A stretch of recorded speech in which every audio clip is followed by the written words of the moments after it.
अस्सलाम वालेकुम। आज का जो हमारा टॉपिक है वो है इंटरमॉलिक्यूलर फोर्सेस। हम लोगों ने सीरीज स्टार्ट की है हीट एंड थर्मोडायनेमिक्स की।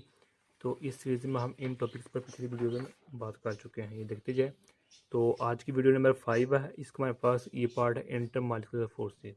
तो आइए स्टार्ट करते हैं। बिस्मिल्लाहिर्रहमानिर्रहीम, सल्लल्लाहु अला मुहम्मद सल्लल्लाहु अलैहि व आलिहि वसल्लम।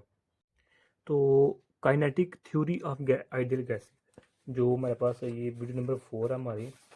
इसमें देखें kinetic theory of ideal gases, इस पर हमने बात की हुई है। इसके according kinetic theory of an ideal gases के अकॉर्डिंग जो मॉलिक्यूल्स होते हैं वो न्यूट्रल होते हैं, यानी कि उनमें इलेक्ट्रॉन, प्रोटॉन्स और न्यूट्रॉन्स की जो तादाद होती है वो इक्वल होती है, जिसकी वजह से जो मॉलिक्यूल्स होते हैं वो न्यूट्रल होते हैं। लेकिन जब यही न्यूट्रल मॉलिक्यूल्स एक दूसरे के करीब आते हैं, तो एक दूसरे के करीब आते हैं तो इनके दरमियान एक फोर्स क्रिएट हो जाती है, जो कि नेचर यानी कि फितरतन होती है। जिस तरह हम हमारी इंसानी फितरत होती है किसी न किसी तरफ रुझान होने की, तो इसी तरह हम न्यूट्रल मॉलिक्यूल जिसमें इलेक्ट्रॉन, प्रोटॉन्स, न्यूट्रॉन्स की तादाद इक्वल होती है, वो होते तो इक्वल है, न्यूट्रल होते हैं, लेकिन जैसे ही एक दूसरे के करीब आते जाते हैं उनके दरमियान एक इलेक्ट्रोमैग्नेटिक फोर्स जो कि कुदरती तौर पर होते हैं क्रिएट हो जाती है उनके दरमियान। ओके, तो इनको हम डायग्राम की मदद से देखते हैं। पहले ये देखें, ये हमारे पास एक न्यूट्रल मॉलिक्यूल है। ओके, ये इसके दो शेल हैं, तो एक ये न्यूट्रल मॉलिक्यूल है। ओके हो गया।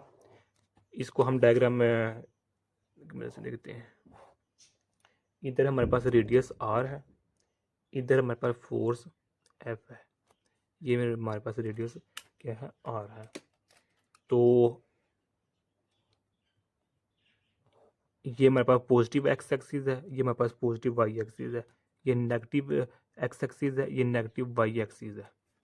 ओके, तो जब ये मॉलिक्यूल बहुत ज़्यादा डिस्टेंस पर थे, यानी कि डिस्टेंस हमारे पास बहुत ज़्यादा था, ओके, उस वक्त इनके दरमियान जो फोर्स ऑफ अट्रैक्शन थी, इलेक्ट्रोमैग्नेटिक फोर्स थी, वो बहुत कम थी। लेकिन जैसे एक दूसरे के करीब आते जाएंगे, इनके दरमियान जो फोर्स होगी वो भी मज़ीद बढ़ती जाएगी, यानी कि अट्रैक्टिव फोर्स होगी वो इंक्रीज करती जाएगी। इन दोनों को मैं इस तरह लिख सकता हूँ, इसको मैं इस तरह, इधर नेगेटिव इधर पॉजिटिव था, तो ये इधर नेगेटिव इधर पॉजिटिव था। ये दोनों एक दूसरे के दूर थे तो फोर्स मौजूद है, लेकिन बहुत वीक है। लेकिन जैसे ही एक दूसरे के करीब आते जाएंगे, इनके दरमियान जो हमारे पास क्या नाम लेते हैं, फोर्स ऑफ अट्रैक्शन, वो इंक्रीज करती जाएगी। लिहाजा जब डिस्टेंस ज़्यादा था तो फोर्स ऑफ अट्रैक्शन कम थी, लेकिन जैसे डिस्टेंस कम होता जाएगा तो फोर्स ऑफ अट्रैक्शन बढ़ती जाएगी।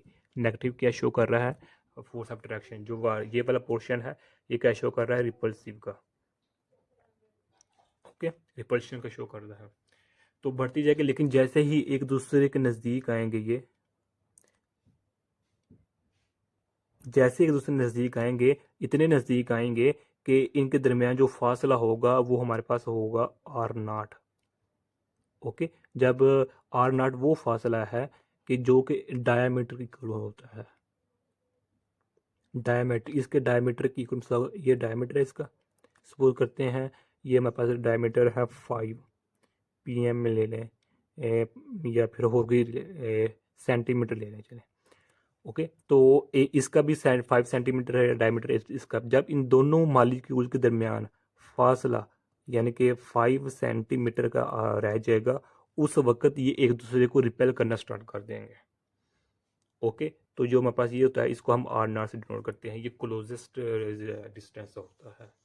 कहने का मतलब क्या है, जब मालिक्यूल दूर थे, न्यूट्रल, दोनों के पास न्यूट्रल थे, इलेक्ट्रॉन प्रोटॉन की तादाद मुकम्मल थी, लेकिन इनके दरमियान एक नेचर के तौर पर इलेक्ट्रोमैग्नेटिक फोर्स होती है। वो जैसे जैसे करीब आते जाएंगे फोर्स ऑफ अट्रैक्शन बढ़ती जाएगी, लेकिन जैसे ही उनके दरमियान क्लोजेस्ट डिस्टेंस यानी आर नाट, यानी कि किसी एक के इक्वल डायमीटर की डिस्टेंस रह जाएगी दोनों के दरमियान, तो तब एक दूसरे को रिपेल करना स्टार्ट कर देंगे।